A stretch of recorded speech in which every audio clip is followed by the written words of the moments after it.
There are different models of property management. So I do what's called end-to-end. So I do everything from finding the tenant to, at the very end, doing the final inspection and processing the bond. I'm doing everything in between. Whereas there are some offices that will outsource certain tasks. They might have a leasing manager. They might have a routine inspection manager. And while I'm not opposed to that model per se, I have seen the problems it can cause as opposed to an end-to-end service. Welcome to Get Invested on the Property Hub podcast channel, the leading weekly show for Australians who want to learn how to unlock their full self, health and wealth potential. I'm your host, Bushy Martin, and each week I go deep with the best investors, experts, leaders and founders to find out what it takes to break free from the grind, discover freedom and to live by design. Subscribe now and join me and get invested in the life that you really want. Let's get started. Hi freedom fighters. Who's the most important person in your property team?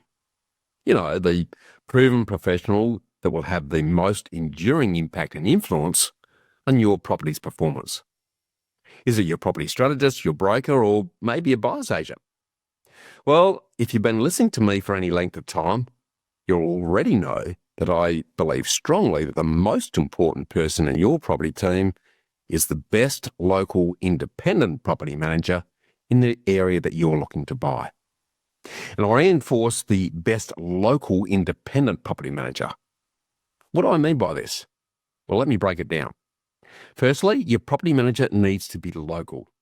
This means they lived and breathed the area for a number of years and they have specialised experience managing similar properties of the type that you're looking to buy within a max of 20 to 30 odd minute drive from their office. So beware of property managers who say that they'll manage any property anywhere, and I'll let you know why about this in a minute. Secondly, they need to be totally independent, which means they're a dedicated property management business only that only does property management and is not attached to a sales office or part of any other property professional like a buyer's agency or sales team. They don't buy properties, they just do the end-to-end property management. Why is this independence important? Because you don't want them being influenced or affected by other players in the game so that they can then give you total, honest, transparent and objective advice that is solely in your best interests and personalised to your specific situation, needs and circumstance. In this way, they act as an arm's length validator to ensure that you're getting specialist local advice and insights that you can then use to cross-reference and confirm or otherwise what you might be hearing from sales agents or buyer's agents who actually have a vested interest in pushing a property purchase. In other words, they keep everyone else honest and are the true source of truth. Now, there's a lot more to selecting the best local independent property manager, which our returning guest, Skye Taylor, is going to break down for us in part 2 of our deep dive shortly. And it's also important to reinforce that you don't just reach out and get the cheapest property manager to just collect the rent after you bought the property, like many, sadly, investors wrongly assume. You need to be engaging the best local independent property manager as early in your property process as possible.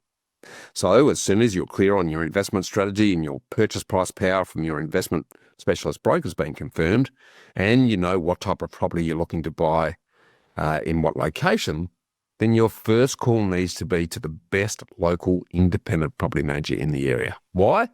Because they're your best source of intimate local knowledge, so they can help you assess how a particular property and precinct compares to others in the location. They know the history of an area and a property along with the local perceptions of an area, as sentiment will have a significant impact on property growth performance over and above remote desktop data. And the property manager will know exactly what the local tenant demographics are and aren't in terms of what they're looking for in a property, along with knowing the ins and outs of a local tenancy legislation in terms of what you can and can't do and exactly what and when you need to do in order to protect yourself when issues inevitably arise. They're also your local informed eyes and ears when it comes to inspecting a property and the surrounding area. So they need to be an important, pivotal part of your detailed property due diligence, as a great property manager will give it to you straight, because they don't want to end up managing a problem property because it's going to become their problem. So a great property manager is more of an overall investment manager, as they will oversee and coordinate all aspects of your property like a mini business manager, and they're also your local go-to air traffic controllers, as they know who's who in the zoo and who and when is best to help you in terms of reliable local maintenance trades and other specialist assistance. So perhaps now you're starting to get a better understanding of why I think that the best local independent property manager is the most important influential player in your property's performance. But how do you know how to find and select the best local independent property manager, given there are generally lots operating in a particular area? Well, again, this is where today's returning guest is going to come to your rescue. Because property manager selection is definitely not just about lowest cost. Yet, this is what many ill-informed investors think, as they wrongly assume that all property managers are the same and they do the same thing, so the only differentiator is cost. But this is a massive mistake that will end up costing you a lot more, because cost is just the tip of the iceberg. Now, you've all heard the old saying that cost is what you pay, but value is what you get, and this is never truer than in the world of property management. It's like the old story about there being three main types of services, where there's a good service, a fast service, and a cheap service, but you can only ever have two out of three. So you can have a cheap service fast, but it won't be good. Or you can have a good service cheap, but it won't be fast. And you can have a good service fast, but it won't be cheap. Now, a lot of investors wrongly think that they just need to go for a cheap property management service that may be quick and dirty, but they forget or ignore that it's unlikely to be good. And this approach will end up costing you a lot more money and risk in the long term. And the crazy thing, as my wife Sonia always used to say when she used to own and run a very successful boutique property management business some years ago, is that the difference between a cheap property management service at, say, 6% of rent versus a higher fixed fee rate of 11% generally only amounts to the cost of a couple of cups of coffee a week. So if you're prepared to put your biggest and most important property at risk for the cost of a few cups of coffee as you focus on cost rather than value, then you're likely to get what you deserve. So good luck with that. Now, I can hear you saying, but why do I have to pay a percentage of the rent for property management when the property manager is essentially doing the same job, whether the rent's $500 a week or $700 a week? Well, what if there's another potential way that better links property management to price and also has a potential to reward landlord loyalty? Well, our special returning guest, Skye Taylor, is going to reveal and unpack all of this and more in the second part of our great conversation that deep dives on all things that you really need to know about property management above and beyond the ordinary. As Skye is a 20-year property veteran who's transitioned from buyer's agent to sales agent to property management as the business owner of her boutique and cleverly titled Tailored Property Management in my good old hometown of Adelaide. So welcome back and let's get invested again, Skye. Thanks for having me, Bushy. It's great to be here. Now, we're going to be deep diving on a subject that's close to both of our hearts, as I guess I've already revealed my cards in that regard. But I guess to set the scene, we talked a lot about your personal journey last week. But kick us off by telling us a bit about why you established Tailored Property Management, as well as what's unique about it and what you do differently to other property managers.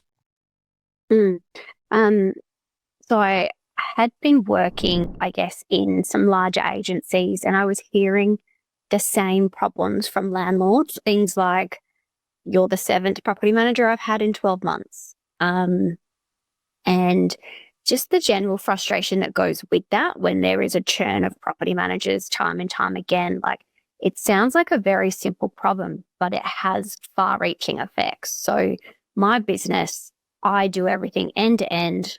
I'm not looking for a better job elsewhere. This is my business. I'm not going anywhere. Can provide landlords with a lot of security. And the difference is, as it's my business, I genuinely care about their outcomes.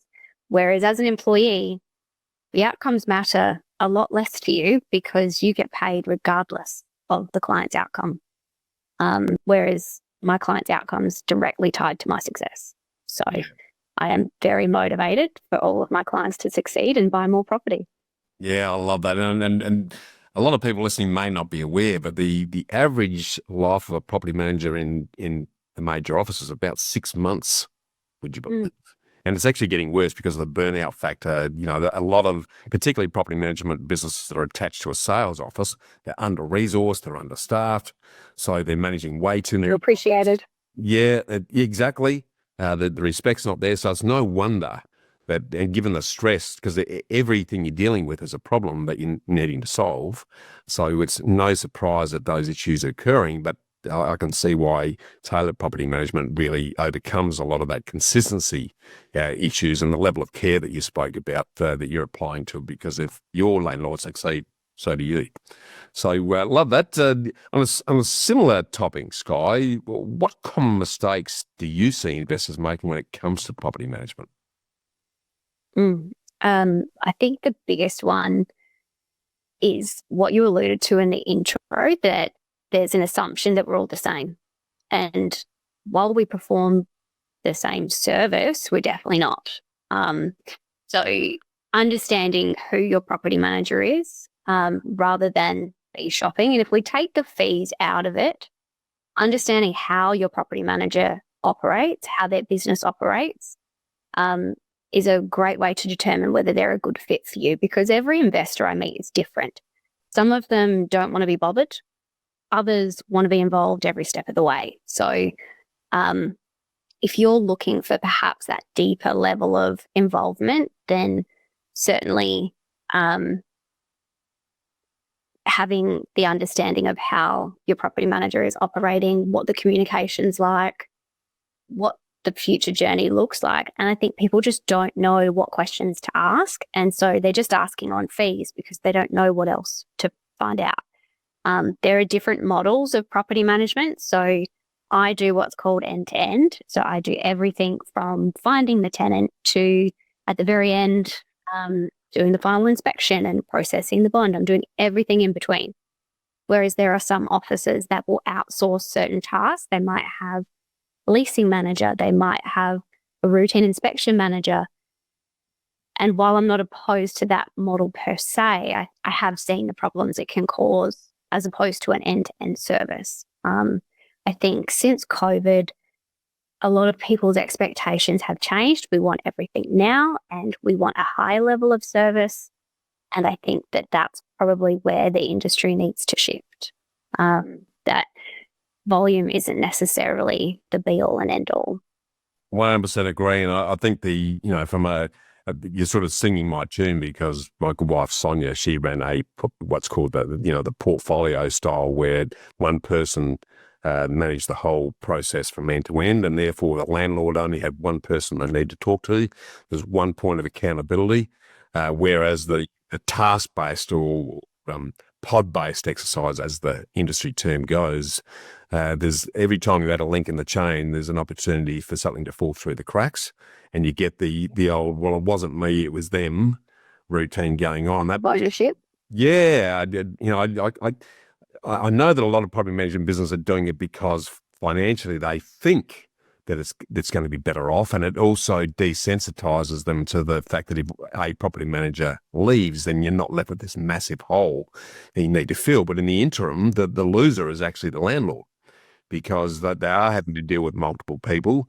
The baton pass is always where the issues occur in any exercise, and the more links you've got in that chain, the bigger opportunity there is that there are going to be problems that occur that way. So love the fact that you follow that end-to-end approach. It means you've got total ownership over the process, and you really understand the property, the landlord, the tenants. You're right at the nub of everything that's going on around that, and therefore much better placed to be able to respond when and if queries, questions, and issues arise. So I love that.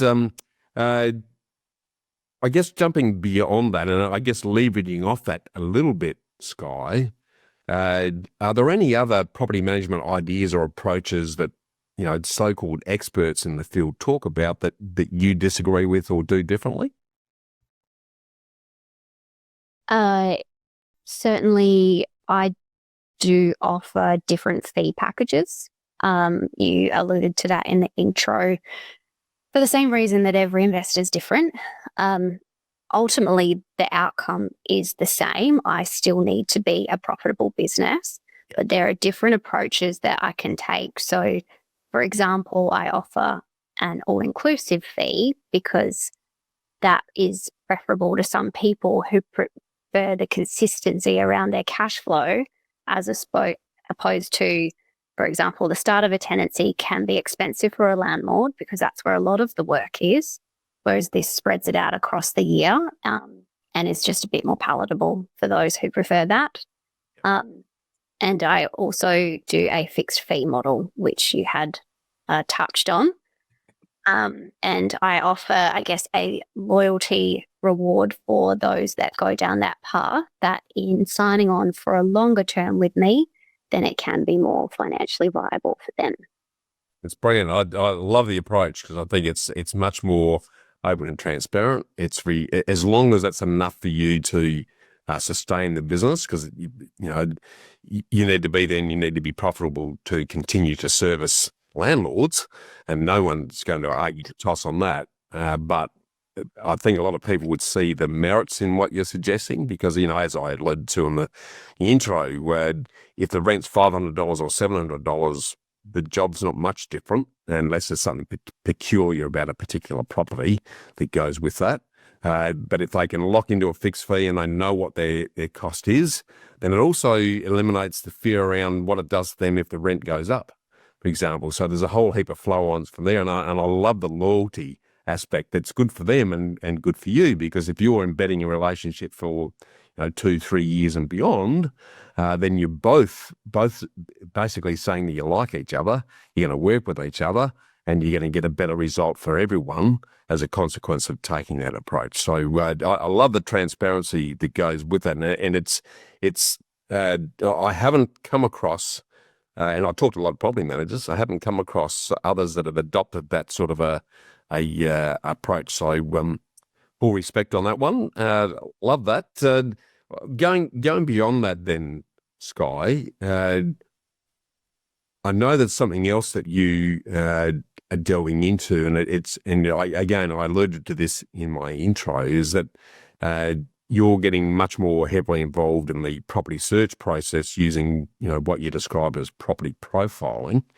Can you sort of expand on that a bit? Because I think that's a growing need in an area that a lot of investors aren't recognising the benefits that you bring to the table in that, in terms of assisting them right up front and early, identifying the right location and the right type of property to suit their particular needs. Can you give us a rundown on that, Horace?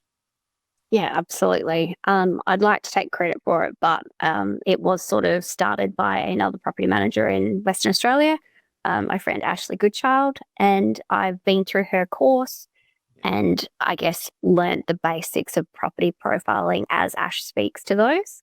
And it's something that I wanted to bring into my business on that education side. So what that might look like is an investor will get in touch with me. They're looking to purchase in South Australia. The most recent one that I had, he had a loose idea of where he wanted to buy and which suburbs. And so we spoke at length about where I see different suburbs performing better. But he did the bulk of the research. So he would send me properties and say, hey, what's your opinion, or what rent can I get? And then further from that, as he drilled down on his search, I would either say to him, hey, this isn't a good purchase for this reason. And then I would go out and actually inspect the properties on his behalf. I sent him videos. I give him my summary. And I actually ended up bidding on his behalf at auction to purchase his property. And I am now managing that property for him. So really, it's a benefit for me that I get to develop these relationships with investors, which is why I'm happy to do it. But also, a lot of the time, I'm coming into the process when I speak to an investor and they're like, hey, I've bought a property, I need a property manager. And then I go in and I see the property and I'm like, we need to do this, we need to do that. Oh, that's a problem. As an example, the biggest thing I see when people are buying an investment property, and let's say, for example, the vendor that it's been owner occupied and they move out, and then I'm coming in to try and rent this property out, and the standard of cleanliness that's been provided at settlement is not the same standard that I need for property management. Yeah. And this then can create a flow-on effect of I might have rented it prior to settlement, so we've got a tenant ready to go. The vendor hasn't left it in a clean state, and now I've got a problem with my tenant. And that sets the whole tenancy off on a downward trajectory. So when I'm coming in prior to that, I'm saying, hey, we need to schedule in a cleaner because it's not going to be where it needs to be. And we're just constantly in front of whatever pitfalls we can have when I'm involved early on in the process. Yeah, I love it. I know in our own know-how business, even when a client engages a buyer's agent, we still make sure the investor works closely with an independent local property manager to keep the buyer's agent honest and to identify things that the average person's not going to see. And we can budget for it. As long as we know about it, then we can provision for it, but we're going in with all eyes open and there's no surprises once you get the keys, which is often which is what you've just described. And the other massive benefit, I think, is that, a lot of buyers agents in particular, particularly the national ones that have a borderless footprint, they tend to focus too much on the desktop data, whereas the local perceptions and the sentiment has a massive impact on the perception of that area and that property. And that in itself is something that will have a fairly major influence on how that property performs. And a buyer's agent's just not going to know that, because if you don't live there and you're not talking about it around the dinner table and get a sense of the good, bad and the ugly of locations and property types, then you're not going to find that out until way too late. So I love that you're doing it. And I think for that reason, regardless of the situation, and in fact, more so if there's a buyer's agent involved, then a independent, dedicated property manager needs to be involved upfront and early, just as that extra insurance policy to keep everyone honest in the process. So I love that. I really appreciate you sharing that with us. Going beyond that, because I just want to dive a little bit deeper into what I touched on in the intro as well, Skye, in terms of what does a landlord need to actually consider and compare when looking to engage a great property manager as opposed to the average? Other than understanding how the business operates, the end-to-end versus pod model, I think they need to understand the level of communication they're going to get. So asking questions around, what's your process if my tenant stops paying rent? What are you going to do as a property manager to let me know that there's trouble there? Things around even as simple as, what happens when someone's on annual leave or when someone is sick? What's your plan for that? Because a lot of agencies don't have a plan. Yep. And that's when things fall down. And understanding and asking for an example of, can you show me, what your routine inspection report looks like? Can you show me what your entry condition report looks like? Because I would have no hesitation in sharing examples with people because I know that they are detailed and they're thorough and I'm not missing anything. Yeah. I've managed properties in other agencies before that, the entry condition report, for example, didn't have any photos. That's leaving the landlord exposed to some very big costs at the end if the tenant does the wrong thing. Yeah. So understanding how that business actually performs those tasks, because yes, we all do the same thing, but we all do them slightly differently. So trying to understand what that looks like for you to minimize your risks, because there are risks in property investing, and you need a partner who will manage those for you. Totally agree. I always say, Skye, it's not a matter of if, it's just a matter of when something is going to occur. So go in with your eyes open and expect it, and then just make sure you've got the right people looking after you when the inevitable occurs. I'm sort of going to let the cat out of the bag a little bit here, because I know you're making a special offer for Get Invested listeners who respond under the Property Hub to share with them some of the key questions that or an interview guide that helps investors to identify and then engage the best property manager. But can you sort of whet our appetite a bit with some of the other key questions that landlords need to ask potential property managers when deciding who to select? Absolutely. Like one of the questions is, I guess, in understanding your chosen property manager, who that's going to be, like, what's their level of experience? Have they attended tribunal? On what basis have they attended tribunal? Like, have they been to tribunal because they're not very good at their job, or have they been because they had sufficient reasons? Can they give you an example of a case? So understanding things like that, because as you say, it's not a matter of if, it's a matter of when. And it's not just about finding the right tenant, because life and circumstances change. You can have an amazing tenant, things go wrong. So understanding exactly what that looks like when things go wrong, and understanding how often will the communication happen through each stage in the journey. You know, is your property manager going to put together a marketing strategy for you when you're on the market? Will you be kept informed of that? What does that look like? There's a lot of questions that I put together in an interview guide, and it's a Word document so people can edit it as they're having these conversations, and understanding what they're getting for what they're paying for, so they understand the value and where fee is really the last thing you need to be asking.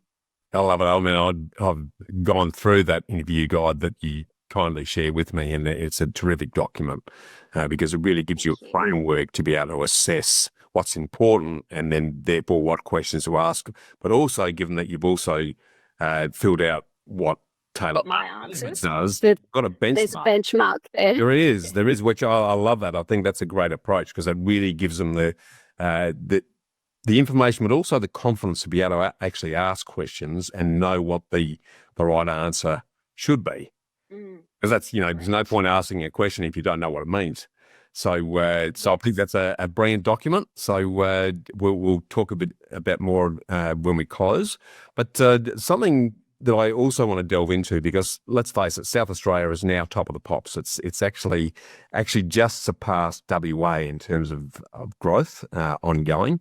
And while the growth is slowing around the country, South Australia continues to do well. Given that a lot of investors are increasingly borderless and they're buying properties unseen interstate using professionals to do it, can you briefly share from your experience what differs about buying or managing an investment property in South Australia compared to some of the other states?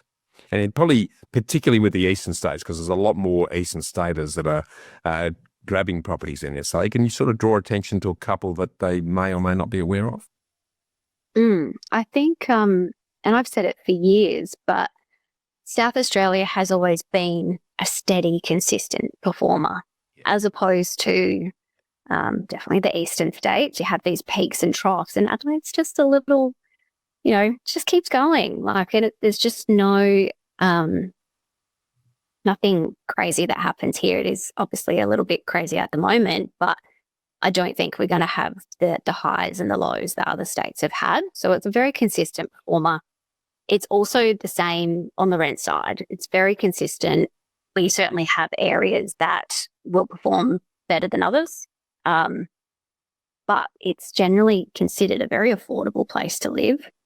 And that's what has previously attracted people to move here, from people coming from other countries, other states. They're coming here for the lifestyle and the affordability that South Australia has to offer. Yeah, but up until recently, I've been saying for years that Adelaide's the best kept secret in the country, and it was a bit like the Stephen Bradbury of property, because that ice skater who ended up winning because everyone else fell over on the run to the blind. Exactly. That's sort of that's changed quite a bit in recent times. But I know that South Australia, like a lot of other states, has been through some fairly significant rental reforms in recent times. So what impact is that having, if any, and what else may be coming up that may influence particularly landlords in the relation to investment properties? And I think the reforms are going to be over a number of years that we'll see that impact. What I'm seeing currently is that it's negatively impacting on landlords and tenants in a couple of ways. The biggest issue, I think, is the lifelong tenancy side, that we can only end a fixed term tenancy for very limited reasons. So this, I guess, was designed to protect tenants, but I'm seeing landlords be far more cautious in their tenant selection because they're stuck with them if they make the wrong decision. So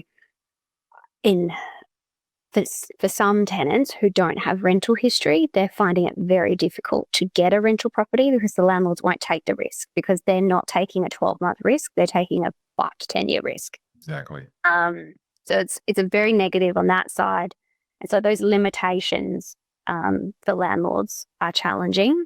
And then the purposes around ending a tenancy are still proving to be very difficult for investors, because as their circumstances change, they're being limited by these reforms. So I'm not seeing people sell up and get out of property investing, but right now it's a frustration point of, what do you mean I can't do this with my property? It's my property. Yeah. And so we're constantly being the bearer of bad news at the moment as we navigate it, but I just don't see that it's benefiting tenants overall either.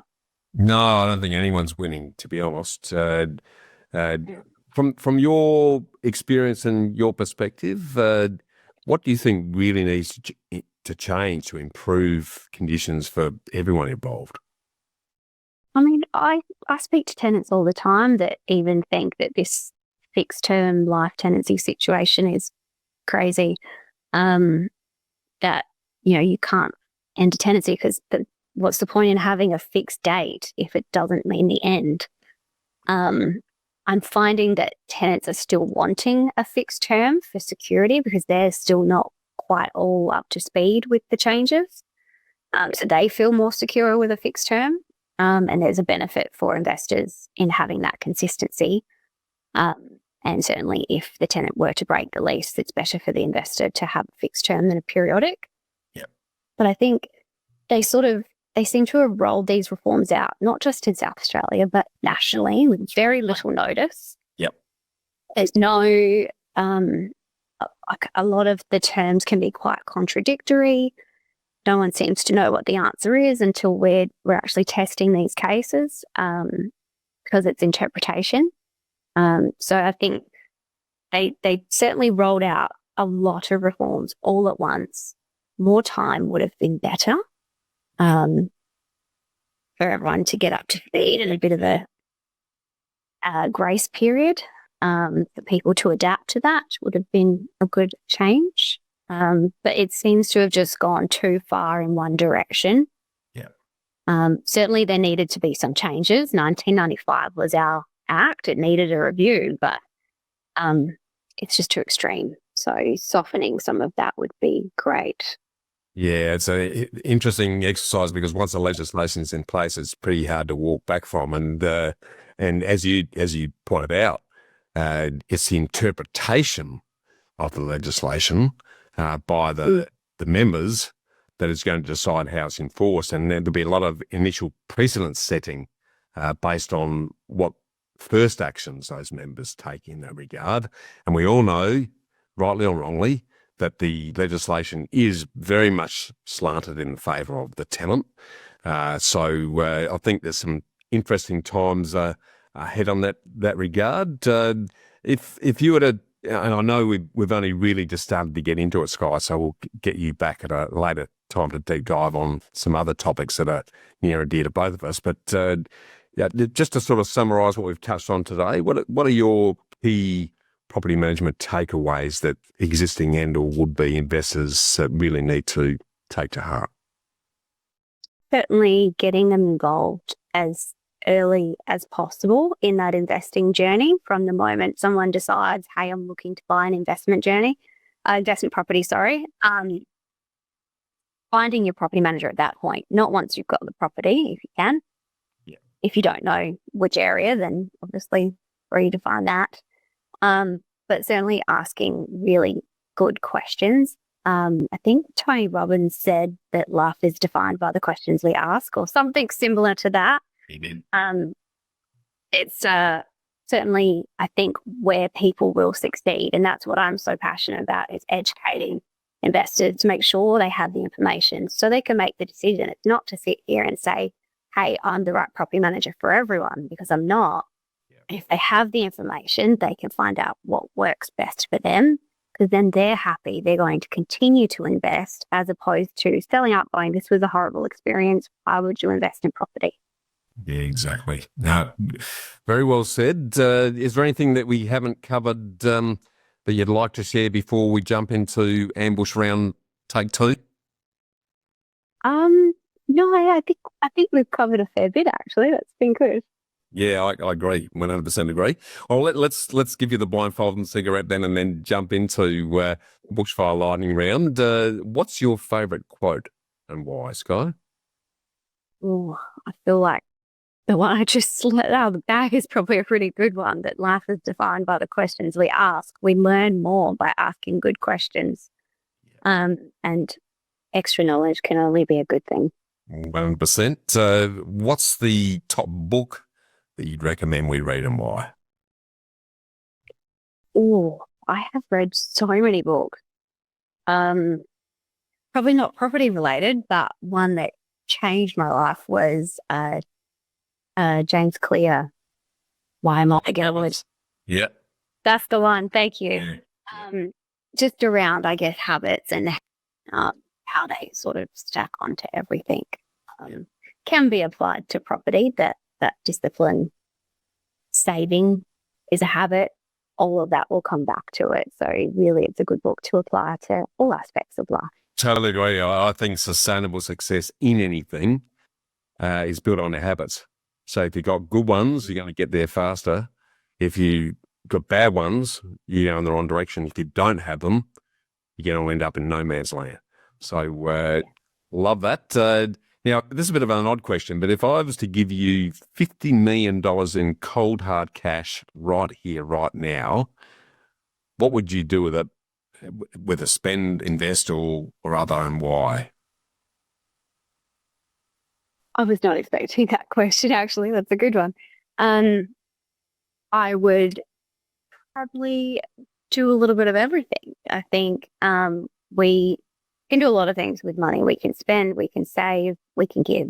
And that's currently what I'm teaching my children, that we should save, we should spend and give. So I would probably do equal parts of all of that and make sure that we're not only enjoying our money, but also helping others and investing for the long term to ensure the money doesn't go away. I'd imagine 50 million wouldn't, but we're living longer than ever before, so who knows? Totally. And if you do the right sort of thing with that money, then you can live forever as long as your heart keeps beating. That's the big opportunity, I think. Different topic again, and to sort of round out the bushfire series. If you could wave a magic wand and change anything, what, if anything, would change about property management? Oh, that is really good question. Look, I might come under fire from my colleagues for this, but I don't believe that property managers attached to sales businesses should be a thing. I think that in that environment, property managers are not only disrespected for the work that they do, but they are treated like babysitters, and they're looking after those landlords for future commission opportunities. Yeah. If I could wave a magic wand, it would all be not necessarily business owners, but property management specific. And probably a two-part to that. I would change the title property manager. You mentioned it earlier, investment manager. That's what we should be considered as. We are looking after people's investments. Yeah. Shouldn't have anything to do with sales down the track. It is a dedicated, specialized service that needs to be treated as such. Extremely well said, and hail to that. I 100% agree with your sentiments on that, Skye. Final question before the close. If I ask you to get invested, what does that mean to you? I would probably relate that to property investment, given that I live and breathe that every day. And I think being invested in all aspects of your life is probably pretty important. Yeah. I think the same level of attention that we give to everything in life really dictates the results that we have. Yeah, extremely well said. Now, we'll have all of your contact details in the show notes so that those who've really resonated with your message can reach out directly. But I know we've talked about this offline as a special for Get Invested listeners. You're very kindly donating a free copy of your Property Manager Investment Guide on questions to ask when interviewing our property manager, which you can also suss out on your website at tailoredproperty.com.au, which is tailored spelled Taylored, property.com.au. But we want everyone listening to email us at hello@knowhowproperty.com.au and share your biggest takeaway on how to better manage your rental property as a result of what you've heard from Skye today. So, Skye, thanks again for taking the time to inspire and educate us on the future of property and property management over the last 2 episodes. But before we close, if anyone watching or listening would like to explore how property can help you to better achieve your lifestyle goals by freeing up your time and creating an income for life, whether you're new to the game or an experienced investor or property player, feel free to explore your why, what and how of successful property that unpacks my 40-odd years of property life and experience by tapping into our recently released Freedom 4-Minute program that's based on my award-winning book of the same name that you can enjoy anytime, anywhere at your leisure. So just click on the link on the show notes now, and the first module is absolutely free. So make sure you check it out.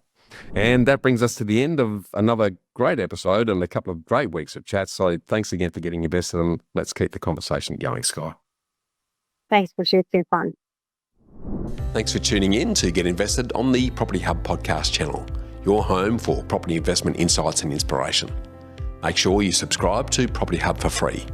Get your weekly dose of Get Invested inspiration along with every episode of Realty Talk, Australia's top online property show for red-hot property investing news and insights direct from industry leaders and influencers. And finally, I'll see you next time.